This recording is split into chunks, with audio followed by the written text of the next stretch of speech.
And welcome back. A new study just out yesterday found that teen suicide rates have more than doubled in just the last decade. And of course, this just comes just a day before today's mass shooting at a school in Texas. And joining us in Studio B this morning to talk a little bit about more about that is Yessica Avancena with Aspire Behavioral Health. Thank you for coming in. Thank you for having me. First of all, just your reaction to the shooting today down in Texas. Yeah. I mean, a lot of information has to come out still about who was involved, why they did it, and that sort of a thing. But have you seen any patterns in what you've been following with some of the other ones that have happened? Yeah, this is one of our biggest fears, and in fact, one of the biggest motivators too for what we do in our clinic is that we feel like as long as we have them in our program, in another program, in therapy, engaged in services, we always think, well, at least these are the ones that are talking, communicating, getting services. Right. We worry about the ones that don't. That's where some of these situations, if you look in some, and dig deep into some of these, more likely they're not engaged in therapy, they're not engaged in programs, and that's what we hope to avoid. What age group are we talking with some of the patients that you've seen come through your doors? Yeah, so at our clinic we see as young as 12, and then all the way up to, we have a teen program and we have an adult program. So 12 is the youngest that we take. And now obviously there's no timetable for a person's health and when they might feel that they've recovered from whatever it is that brought them to your doorstep. But is there an average type thing? Is it something, I mean, do the younger clients tend to recover faster than someone who's an adult? I mean, yeah, I mean, so we try to target about a month long with our program. It's 3 times a week, 3 hours a day. So it is an intensive outpatient treatment program. So that's what we shoot for. But we work with them on a treatment plan individual basis to see where they're at, and so what we see is that the teens come in very isolated, very withdrawn, almost not wanting to be there in a certain way, but once they find other teens experiencing similar situations as theirs, they begin to engage, something that they rarely do nowadays.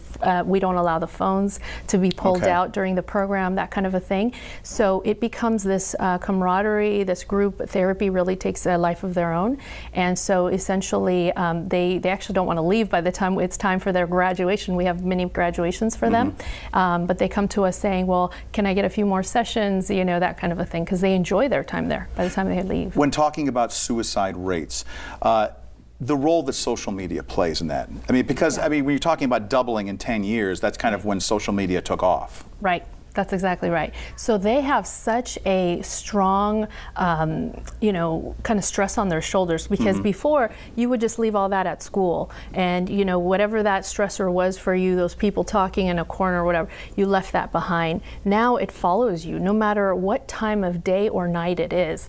Some of these kids are up at 2 in the morning and they're reading on these group chats, on all these social media sites, and it's tough. It is absolutely tough because words are so hurtful, and just as much as physical, right? I don't want to try and dive too deep into that, but from that aspect, when you're trying to help people through this, is it more or less cutting that sort of thing off or showing someone how to deal with it? Right, so we teach coping skills. Our program is deeply embedded in mindfulness techniques, so it's all about becoming aware of what's coming up for you, what's arising in your body. Sometimes, those strong emotions, they literally show up in the body, reactions. So we teach a lot of coping skills, a lot of skills that so when they see something that is negative, that is something like that, they know how to go back to themselves, use these breathing relaxation techniques. We teach meditation practice. We teach a lot of things that they can fall back on, and that's what we actually ask them to do, is take these tools that we teach them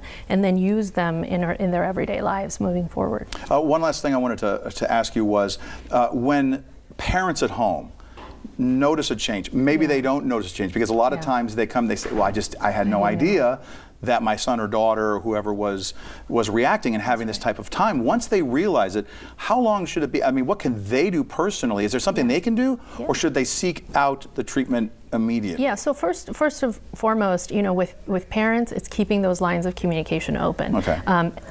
first and foremost, because the more comfortable your child feels with telling you something difficult like that and knowing that there's not going to be that negative kind of reaction from you, that's your best bet. Because if you don't know, like you said, then you're going to be oblivious to what's happening and kind of behind the 8 ball. But if you know what's happening, then there's resources, right? Sometimes just right at the school, they can help with the counselors there, alerting, you know, teachers, how are they at school? Are they different? You know, are they engaging with their friends? And then ultimately, you know, there's always therapy that is great, because they'll be able to share confidentially, maybe something they're not willing to share with you.